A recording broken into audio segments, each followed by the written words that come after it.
Ahoy sailors, what is up Paradise crew? This video is gonna be crazy. Guys, I went on 9 cruises last year during a pandemic, and a lot of them were super fun, super awesome. However, there was one that was my least favorite. I would go as far as saying my worst cruise in regards to sailing during a pandemic. Now, I've never been the one to make a type of video like this, but I felt like I had to share because when talking with friends of which cruises they should go on, which cruises they should have fun with based on their personality type, there was a cruise line last year that I started noticing I wasn't bringing up as much as the other ones. And then I decided to ask myself, why? Why was I ranking this cruise experience so low? And after writing some of the things that bothered me on the cruise, I figured, you know what, why not share it with Paradise crew and people that may be sailing in the future? That way they can make an informed decision based on their own opinions. And which this video is exactly that, an opinion of mine that I had on my experience. Now, the experience that you have could be totally different, but at the end of the video, let me know if you're sailing with this particular cruise line and what you're most excited about. Now, I was super excited to cruise with this cruise line, and the cruise line is MSC. That's right, it was the MSC Meraviglia. It was going to be our first cruise on this cruise line, and it's an Italian-based cruise line. And I was really excited to taste the pizza, the food, enjoy the shows, and do all the things that you would typically do on a cruise. So let's start off with boarding day. When trying to board the ship, we had a boarding time of 2:00 p.m. Now, typically, we like to get on the ship earlier than that, but with the pandemic going on, it's a little bit difficult to actually get on ships. Plus, there's a little bit of like staggered boarding, you know, social distancing and stuff like that. So we just kind of understood that we had to board a little bit later. However, once we got there to board at 2:00 p.m., we were denied because things were moving a little bit slower than I anticipated. And when I say moving a lot slower, it was moving 4 hours behind. That's right, we waited in the terminal trying to board the ship for over 4 hours. And this is really tiring and really exhausting because after a long travel day and you wanting to get on the ship and eat lunch and explore, that's some of the first things we do. But something happened with the computers and it kind of delayed our entire boarding experience, which unfortunately left us to board the ship not until 6:30 p.m. And when I tell you I was tired and exhausted and hungry and just... But luckily, we were able to get some food at Kato Sushi. They were open. The food was delicious. I can't complain about the food at Kato Sushi. It was amazing. Now, I don't know about you, but my wife, Alyssa, when she starts to get a little bit hungry, she starts to get a little bit frustrated.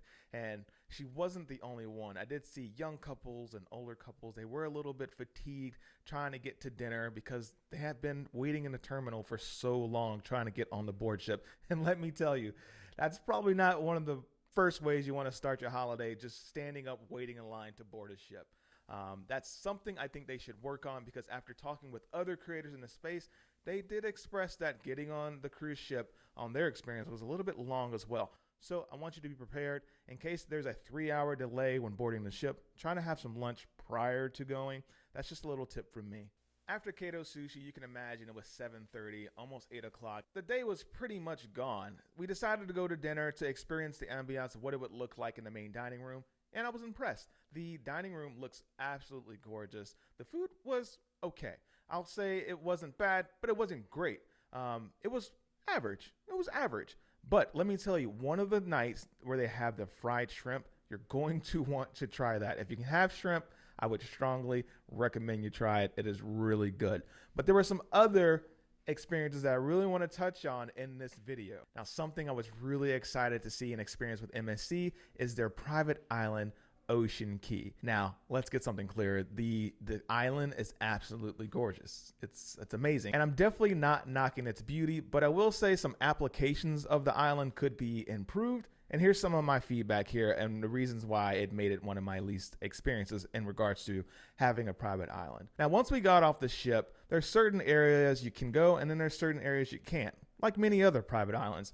But what I found interesting is that many of the portions where it's free to the public don't actually show the beach. And the place that it does show the beach, there's a giant ship, in our case it was the MSC Meraviglia, blocking a lot of the views for the ocean. And because the island wasn't complete yet, that was pretty much our limited access, which I'll admit is kind of a bummer, But hopefully when the island's done, we can have more access to the beach, because the only way to see the best parts of the beach is if you're a part of the yacht club, which unfortunately we weren't a part of the yacht club, and not a lot of many people were either. If you check this out, I don't see a lot of people there. Now, speaking of free access and free things, in my opinion, and maybe this is just like an American mindset, let me know in the comment section below. But if you're going to bring me to your private island, I personally would expect that there be seating and umbrellas that are free for the public. But unfortunately, MSC does charge for umbrellas. So I wasn't the only one that didn't purchase an umbrella. After scanning the beach, numerous people that sailed with MSC did not purchase an umbrella, because not only do you have to purchase that said umbrella, you also have to carry your umbrella to your spot, put it in, lift it up, and if you need to bring it somewhere else, you're the one that's in charge of picking it up and bringing it yourself, which was kind of like, I compare it to, let's say I go to a fancy restaurant, I'm expected to buy the meal, but in a way, you're charging me for the fork and the chair to sit in, which is kind of weird to me. But don't be alarmed, there is a free section that you can sit with umbrellas. However, again, it's over on the side right next to the ship, where the ship is in the way of the beautiful views of Ocean Key.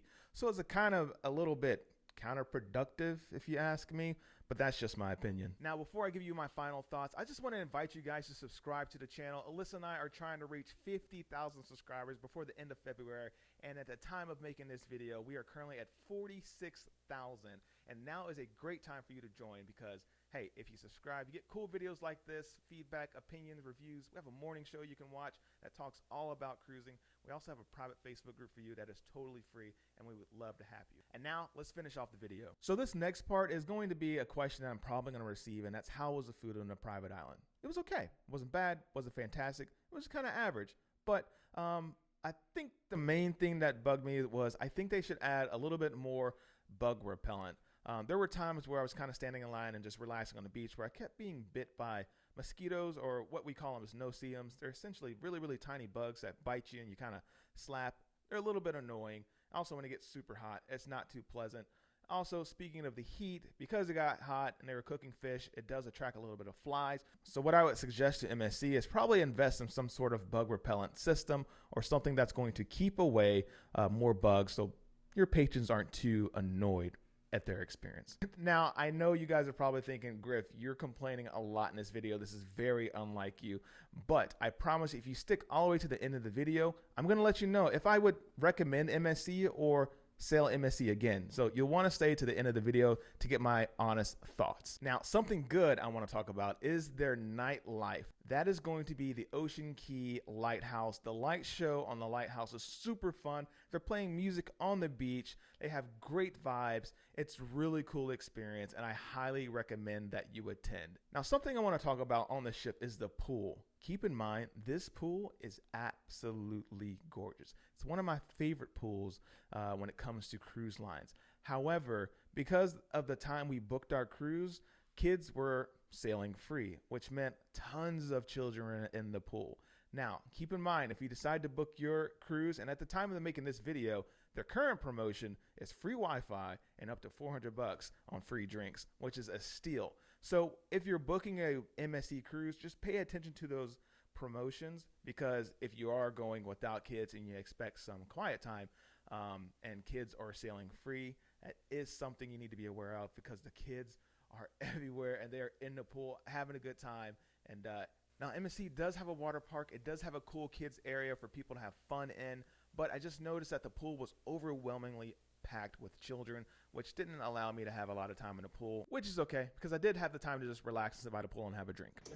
Now, I actually forgot to mention this last one, and this one's customer service. It's a little weird, because on a date night, Alyssa and I decided to walk the ship and have a glass of wine, which is something we often do. But when we decided to ask for a wine glass at the bar, the bartender said no. It was really interesting, because we never experienced that before. And if you'd ever been on a cruise, bringing a bottle of wine is totally okay. You can bring up to 2 for a state cabin. But when we asked for one, he said no. And at first we thought he was joking, which was a little odd. But once we started to realize he wasn't joking, he just said no. And we're like, interesting. We asked, please. He said no. And so, kind of frustrated and taken aback. We kind of walked all the way down to the opposite side of the ship, asked another bartender, hey, is it allowed? Can we please have a wine glass? And he said, yeah, sure. How many do you need? And he gave us 2 wine glasses. So I don't know if it's like it's consistency or someone doesn't know the rules. But, you know, I just want to get Alyssa's thoughts. Alyssa, what were your thoughts about being told no, you can't have a wine glass for your wine? Well, I thought it was really rude and very odd because we do it on every other cruise line. And if you go to a bar and you ask for a wine glass, why would you not give it to them? I just thought that was really weird. It's very, very weird. Very weird. So, yeah, back to the video. Now, wrapping up this video, I said I was going to let you guys know whether or not this cruise should be for you or would I sail again. And the answer is yes. However, I would recommend sailing the Seaside, which I've never been on, or the Seashore, because those 2 ships look incredible. Now, MSC, in my opinion, is still a young cruise line when it comes to the U.S. market. They're still learning, they're still growing, they're taking everyone's feedback, and I do hope that this video is taken as feedback and opinions and not fact. So if you have a MSC cruise coming up soon, I say sail on it. And as always, if you dig the vibes, please subscribe, and if you care, please share, and we'll see you guys in paradise. Peace.